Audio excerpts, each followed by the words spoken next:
Hi, I'm Peter J. Ray. Welcome. Today's topic is Lenore Zuck Hughes, 1906 to 2001, Part 2. Now, this was a Zuck Family Memories Collection, or ZFMC number 52, and it was published June 19th, 1999, and it was based on an interview with Lenore Zuck Hughes at the 1993 Lakeside Family Reunion. So there are a number of people in Lakeside, Ohio, a number of people speaking with her. John Ray. Peter, this is the continuation of the interview with Lenore Zuck Hughes, the sole surviving sibling. Lenore. Oh. John Ray. And she has a major responsibility. She is attempting to give us this wonderful information that she has in her head. Mark Ray. Don't feel any pressure. John Ray. Ha ha ha. Lenore. Ha ha ha. John Ray. We just don't want some of this information to get lost. Lenore Hughes. Nor to get out. John Ray. Well, there are certain of this has to be censored in a very substantial way. What I wanted to ask you was when Theodore Zuck, your brother, was fooling around and caught himself on fire. Do you remember that incident? Lenore. Indeed I do. He was only maybe an 8 or 9-year-old youngster. Mama was house cleaning, and I was little then. But anyway, Theodore had been painting, and of course we were burning things out in the garden area, the discard things from the house cleaning, and beating rugs that had been on the clothesline with a wire beater. Oh, it was a hectic time. Anyway, Theodore had been painting, and my mother said to him, "Clean the paintbrushes." So he went out to find a tin can to put the gasoline or turpentine to clean the brushes. And he got too near this bonfire that was in the backyard. It exploded and got on his body. He caught fire. Instead of coming home, he ran back to Blaine Avenue, the street behind our house. There was an old lady out there hanging up her wash. I can't recall her name right now. She was fat, and she had her nightgown just ready to pin on the line. She took this great big nightgown and wrapped Theodore in it and got Theodore to the ground and rolled him. That's the only thing that saved his life. John Ray. Put out the fire. Lenore. Put out the fire. Theodore was in bed for 3 solid months. Grandma Hecker doctored him along with Dr. Taylor. Dr. Taylor came every day and dressed that wound. He used a lot of charcoal. Both legs were burned, but one was much worse. He carried awful scars to his grave from that burn. Anyway, Grandma came over one morning. The foot was more comfortable up. Grandma looked at that leg and said, "Lena, he's never going to walk again."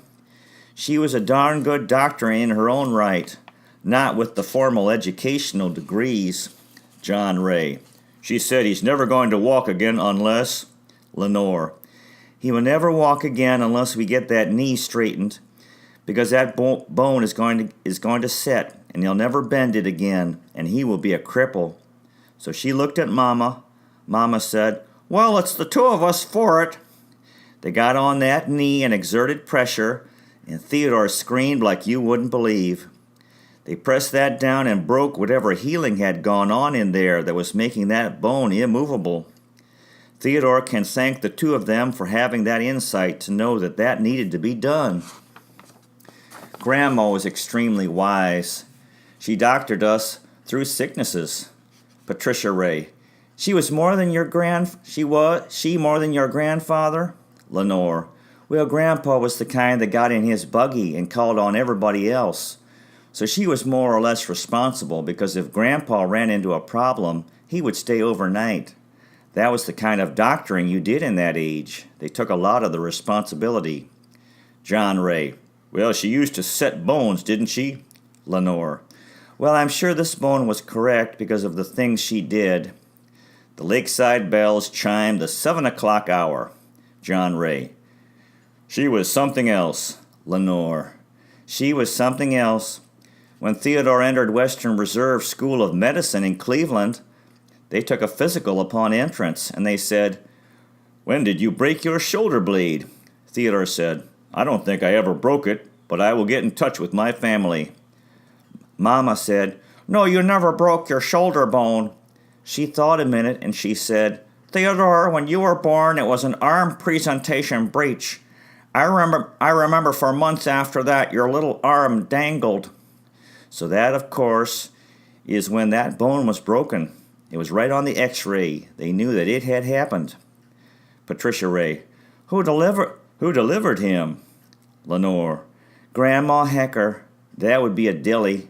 My mother was sick after that for 4 years. Her children came every 2 years straight through until that birth. Ted was 4 years older than I. I was the next.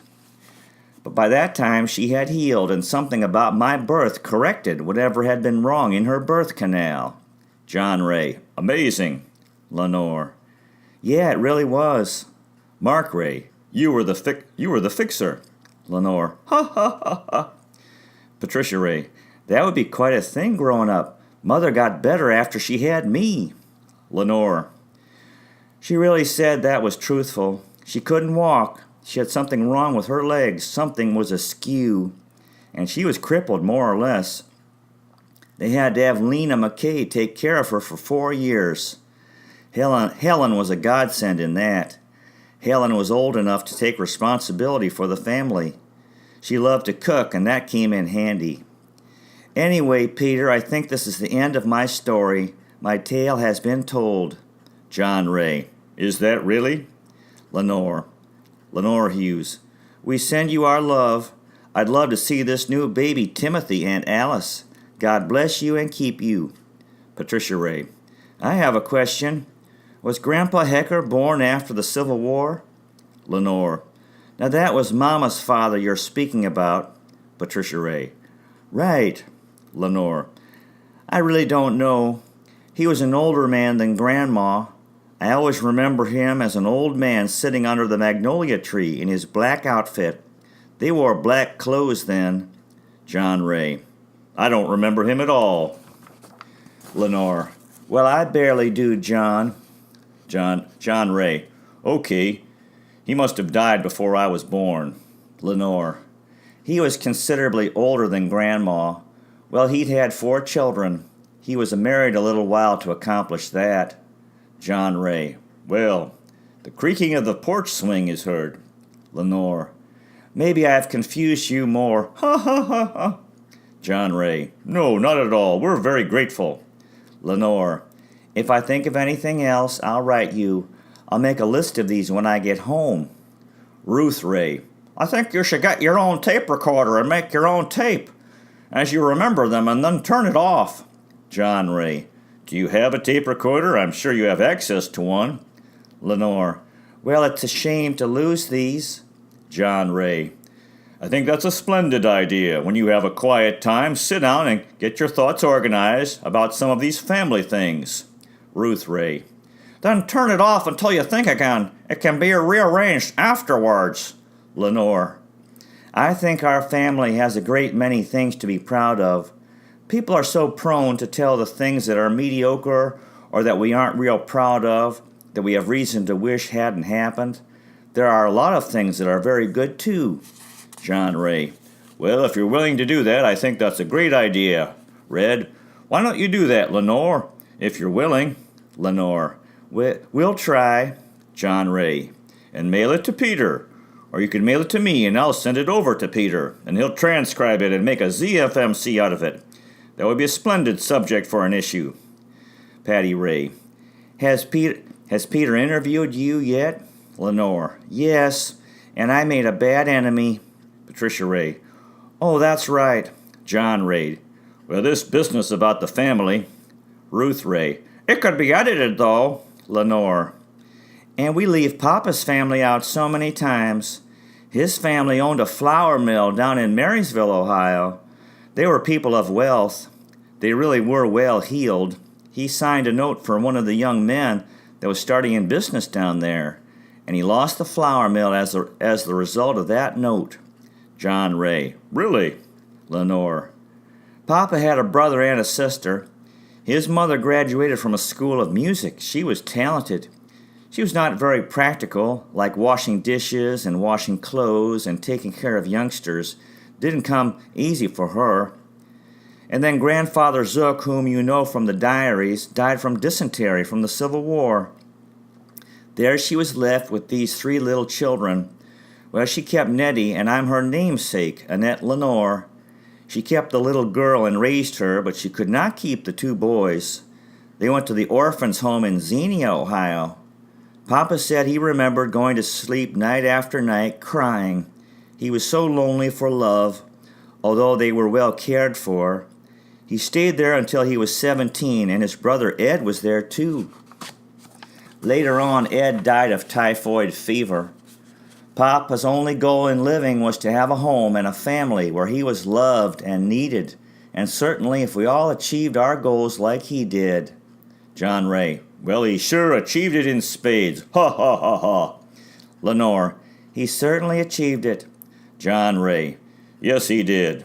Lenore: he worked at the Hughes shop. They made a threshing machine equipment.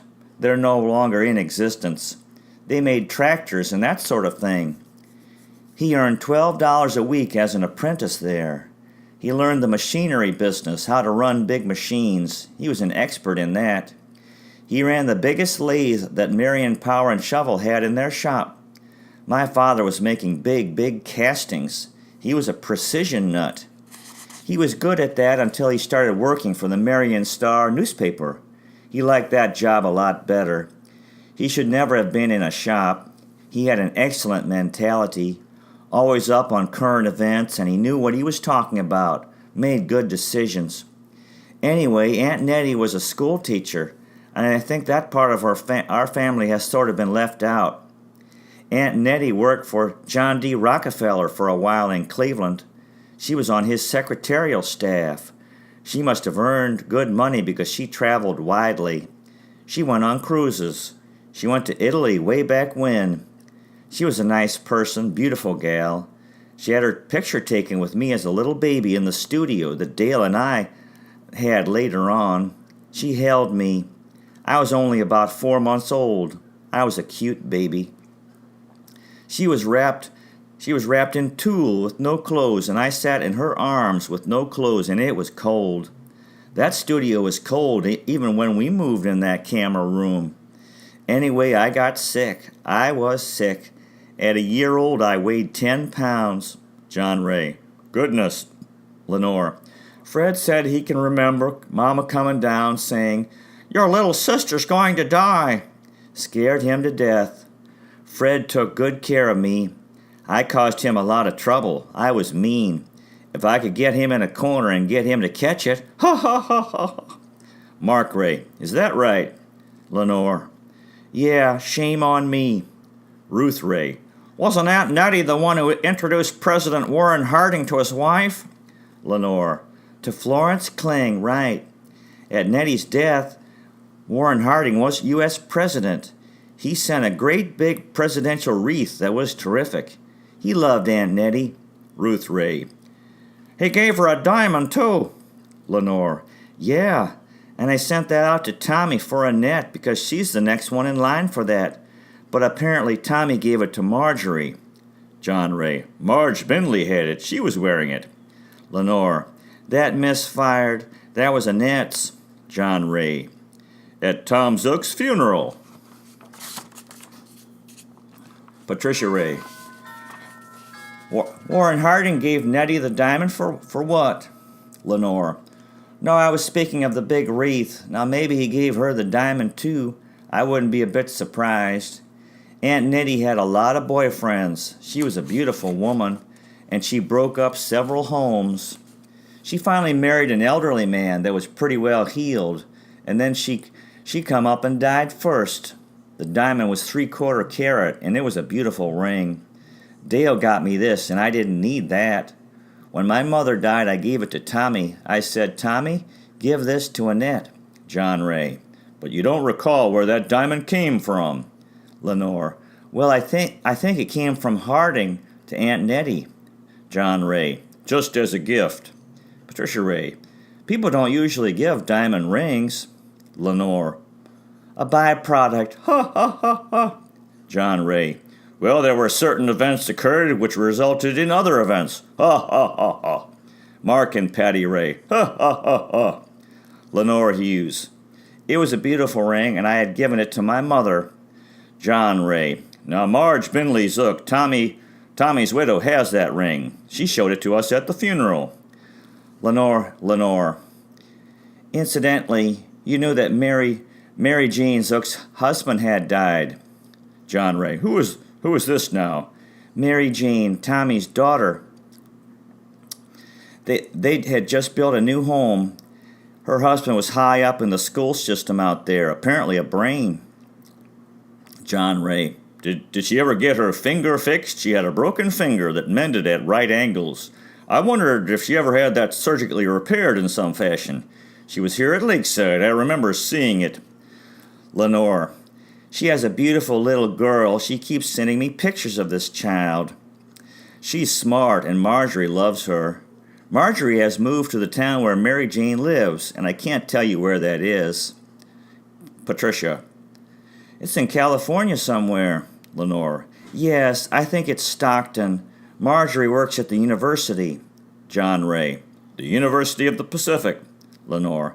Well, that's where Marjorie works. Ruth Ray. My niece's husband teaches in the string department there. John Ray. Well, they just went out there this past year in Stockton, California. Lenore. Well, anyway, Tom, the oldest boy, is married to a nice girl, and they live in Utah. Teddy, the youngest, works for a contractor who has taken a great liking to Teddy. Teddy will get along because of the opportunities this man offers him. John Ray. Good. John lives someplace in Colorado and owns a haberdashery. He has 3 sons. Patricia Ray. You keep track of a lot of people. Lenore. I talk a lot on the telephone. Well, it's nice. John Ray. Big family. Lenore. You can't go all these places, so if you want to keep up, you have to. John Ray. Pick up the telephone. Lenore. And it's wonderful to hear people's voices. It really is. It really gives me a big charge. John Ray. Well, if you're able to get around to it, I'm sure we'd appreciate the tape. Lenore. I'll make a list. Get it down on paper. John Ray. Get it organized. Have some kind of an outline you're looking at. Lenore. Exactly. So you don't hem and haw. John Ray. Yeah, that's very interesting, Lenore. Thank you. We appreciate it very much. We're going to conclude at this time, Peter, since we're supposed to be out of this cottage in 45 minutes. Goodbye, Peter. John Ray. We'll look forward to seeing you in April of 1994. Mark Ray. God willing and the creek don't rise. John Ray. That's right. Bye-bye. Now we have a comment from Tessa Delina from Metro Manila, Philippines. She was our secretary in Restless Educational Center. Quote, Dear Mr. Ray, greetings to you. I have just finished reading ZFMC 52, my first issue, and may I say that you are really doing a great job in trying to capture and relive the memories and important events in your family circle. Here are some of my insights, reflections, and comments on this particular issue. Traditions have always been preserved in your family. Family reunions, get-togethers, and parties. It has always been a nice and warm feeling when you meet all your relatives in one gathering, as well as tracing one's roots. Lenore Hughes appears to have a very sharp mind, despite her age, and she happens to play a significant role in this issue. Of course, the other members of the family who were present during this interview with Lenore helped much in drawing out some memories from Lenore. Thank you so much for sharing with me your most valued collections. Until your next issue, I remain sincerely yours, Tessa J. Delina, Quezon City, Philippines. Now we have a comment here from Joan Ray. Thanks for the ZFMC memories. I really enjoy them. Joan Ray, Pinehurst, North Carolina. Well, that concludes today's talk on the life of Lenore Zuck Hughes. Thank you so much for watching. I really appreciate it. God bless you. Take care, and I'll see you next time.